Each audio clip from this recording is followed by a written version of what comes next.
অগ্নিমান এই মুহূর্তে একবার দেখে নিন, দ্বিতীয় অগ্নিমান। অযোগ্য পুষে সিভিক রাজ্য বানাবেন মমতা বন্দ্যোপাধ্যায় আসলে সবকিছুতে এবার সিভিক চান। মনে হয় এটাই বলার চেষ্টা করছিলেন, সৌজন্যের খাতিরে বলতে পারেননি। রাজীব দা, এই মুহূর্তে আপনি রয়েছেন, বিশ্বাস করুন আপনার আন্দোলন, আপনাদের আন্দোলনের সাথে আমরা প্রথম দিন থেকে 2021 সাল থেকে আমরা লাইভ দেখিয়ে গেছি সব কিছু। কিন্তু কতদিন দাদা, 10 বছর 20 বছর, একটা পয়েন্টের পর তো আপনাদের বয়স 50 বছর হয়ে যাবে, চাকরিটার কি হবে? দেখুন, আমরা প্রথমে বলি যে আমাদের যিনি নিয়োগকর্তা এসএসসি এবং রাজ্য সরকার যিনি মুখ্যমন্ত্রী আছেন, আমাদেরকে যদি বাঁচাতে চাইতেন, অনেক আগেও বাঁচাতে চাইছেন, এখনও সময় আছে, এখনও উনি বাঁচাতে পারবেন। যোগ্য অযোগ্যর সঠিক লিস্ট দিয়ে এবং ওএমআর সিট পাবলিশ করে সব কিছু যোগ্য অযোগ্যের সঠিক তথ্য প্রমাণ করে রিভিউতে যান, সব কিছু ঠিক হয়ে যাবে এবং যোগ্য অযোগ্য ক্লিয়ার হয়ে যাবে এবং রিভিউ করে সুপ্রিম কোর্ট থেকে আমাদেরকে বাঁচিয়ে নিয়ে আসুন। রাজীব দা, এখনো কি আপনারা বিশ্বাস করেন যে মুখ্যমন্ত্রী মমতা বন্দ্যোপাধ্যায় এই কাজটা করবেন সততার সাথে? আমরা কিন্তু অনেক সরকার করবে, আমি বলছি আমরা কিন্তু অনেক বিশ্বাস করেই ছিলাম, এই সরকারকে বিশ্বাস করেছিলাম। আপনাদের বিশ্বাসটা কি দিয়ে বানানো, এটাই তো আমি অবাক হয়ে যাচ্ছি। আমি বিশ্বাস কখনো ভাঙে না। কিন্তু উনি যখন 7 তারিখে আপনারা দেখেছিলেন ইন্দোর স্টেডিয়ামে, সেদিন থেকেই আমাদের বিশ্বাসটা ভেঙে গেছে। সেখানে কিন্তু উনি আমাদেরকে মিথ্যা প্রতিশ্রুতি দিয়েছিলেন, সেখানেও বলেছিলেন আপনারা ভলেন্টিয়ারি সার্ভিস করুন। তখনই আমরা বুঝে গেছি এই সরকার কিন্তু আমাদের পাশে নেই, ইনি কিন্তু অযোগ্যদের পাশে আছেন। কেন কি, অযোগ্যরা কিন্তু টাকা দিয়েছে, লক্ষ লক্ষ টাকা দিয়েছে, তাদেরকে কেন এক্সপোজ করছেন না? আমরা যারা যোগ্যতার ভিত্তিতে চাকরি পেয়েছি, আমাদের কি দোষ? আপনি নিয়োগকর্তা, আপনি নিয়োগ করেছেন, আপনি কেন বলতে পারবেন না কারা অযোগ্য কারা যোগ্য? আপনি এখনো বলতে পারছেন না এর বাইরে অযোগ্য আছে কিনা, যোগ্য আছে, এর বাইরে অযোগ্য আছে কিনা, এটা বলতে পারছেন না আপনি। এটা কার দায়? এই দায় তো নিতে হবে সরকারকে বা এসএসসিকে নিতে হবে।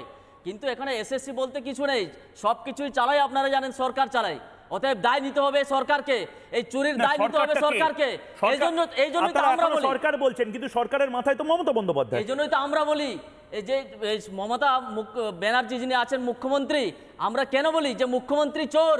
কেন কি এই চোরিটাকে প্রশ্রয় দিয়েছেন, এই জন্য তো আমরা বলি মুখ্যমন্ত্রী চোর। এটা কেন বলতে পারছি? আপনি অযোগ্যদেরকে প্রশ্রয় দিচ্ছেন, চোরটাকে প্রশ্রয় দিচ্ছেন। আমার কথা হচ্ছে এরপরে কি আবার সুপ্রিম কোর্ট? দেখুন, আমরা division bench, supreme court, single bench, division bench, supreme court থেকে আবার লোয়ার কোর্ট, মানে এই চক্র থেকে আপনারা মুক্তি আপনাদের সন্তানকে কবে দেবেন? দেখুন, যে বাবা আজকে স্কুলে গেছে, বাবা আজকে স্কুলের জন্য একটা কাজে আমাকে নিয়ে গেছে, সেখান থেকে আমি ফিরছি, বাবা কোর্টে যায়নি, বাবা আন্দোলনে যায়নি, বাবা নবান্ন অভিযানে যায়নি, এইটা কবে আপনার সন্তানকে আপনারা বলতে পারবেন? এই প্রশ্নটা কেন করছেন না তৃণমূল কংগ্রেসকে? দেখুন, এটা তো বড় প্রশ্ন। আমার বাড়ির সন্তানরা তো প্রশ্ন করে, বাবা আজকে যখন আমাদের চাকরি হারিয়েছিল, আমাদের যখন স্কুল যাওয়া বন্ধ হয়ে গিয়েছিল, তখন তো আমাদের সন্তানরা জিজ্ঞেস করতো বাবা আজকে স্কুল যাচ্ছেন না কেন?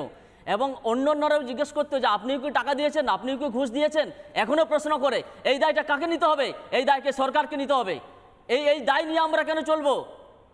আমাদের সম্মান হারিয়েছে এই সরকার। আমরা বারবার এটা প্রতিবাদ করছি, কেন আমাদের সম্মান নিয়ে ছিলিমিনি খেলবে? যারা যোগ্য তাদের হয়ে আপনি দাঁড়ান, এখনো সময় আছে। কিন্তু আপনি এত প্রতিশ্রুতি দেওয়ার পর আমরা কিন্তু আপনাকে এখনো বিশ্বাস করতে পারছি না, এই সরকারকে, এই মুখ্যমন্ত্রীকে আমরা বিশ্বাস করতে পারছি না।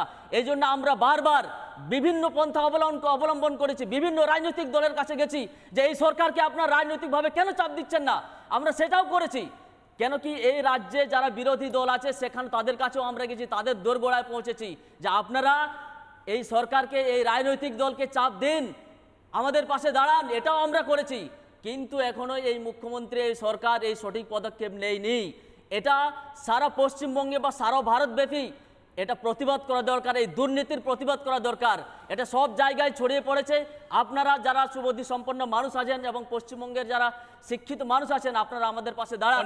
এই সরকারের বিরুদ্ধে কথা বলুন। এখনো অনেক কিছু বলার আছে বোধহয়। আমার একটাই লাইন বলার, উনি যাকে চোর বলছেন তার কাছে আবার গিয়ে দাবি জানাচ্ছেন কেন?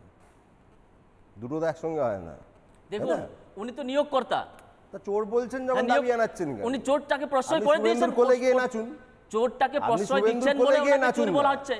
আজকে যেমন শুভেন্দুকে শ্রমিক চোর বলেছিল, এখন তার কোলে গিয়ে নাচে। আপনিও নাচুন, কেউ তো মানা করছে না। আপনি যাকে চোর বলবেন তার কাছে কি দাবি জানাবেন, এটাকে দ্বিচারিতা বলে। মুখ্যমন্ত্রীর পদ থেকে সরে গেছে বলে আপনি রাজনৈতিক আন্দোলন করুন, আমার কোনো আপত্তি নেই। মুখ্যমন্ত্রী রাজনৈতিক আন্দোলন করুন, এই ফিরদৌসদা রাজনীতি করে, ফিরদৌসদা রাজনীতি করুন, তাতে করে গণতান্ত্রিক দেশ, তুমি তো সিভিক তৃণমূল, যে কেউ মানে সমস্যাটা আছে সিভিক তৃণমূলদের সাথে, তোমাকে তো পার্মানেন্ট তৃণমূল করছে না। সমস্যাটা যে তোমাকে তো পার্মানেন্ট তৃণমূল করছে না। এই সিভিক তৃণমূল কতদিন থাকবে? আপনি যেমন তাদের সিভিক তৃণমূল কতদিন থাকবে? কোনো আপত্তি পার্মানেন্ট নেই, তৃণমূল তো কিন্তু করছে না রাজনীতি তোমাকে। যখন করবেন সরাসরি করবেন। পার্মানেন্ট তৃণমূলই তো নেই, আচ্ছা, আমাকে শিল্পা পার্মানেন্ট মণ্ডলের কাছে যাব। চলে যেতে হবে। শিল্পা ফিরদৌস দা, আমি নানা ধরনের কন্টেন্ট দেখার জন্য লাইক করুন, শেয়ার করুন আমাদের ফেসবুক পেজ, সাবস্ক্রাইব করুন আমাদের ইউটিউব চ্যানেল। পাশাপাশি অন্যান্য ব্রেকিং নিউজের জন্য অবশ্যই চোখ রাখুন রিপাবলিক বাংলায়।